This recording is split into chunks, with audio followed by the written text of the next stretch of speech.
বলে সব ফসল আর ফলের মধ্যে স্বাদ বাড়াবার জন্য আল্লাহ চাঁদের আলো দিয়েছেন।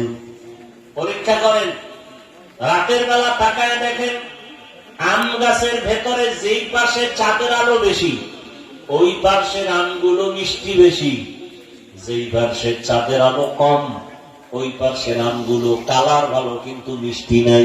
আচ্ছা তরমুজ দেখছেন নি? তরমুজ মাটিতে থাকে না, বড় হয়ে উপরের অংশ দেখছেন পুরা কালার, মাটির সাথে যেটা লেগে আছে এটা সাদা। কেন? কয় সূর্যের আলো পায় নাই, শুধু তাই।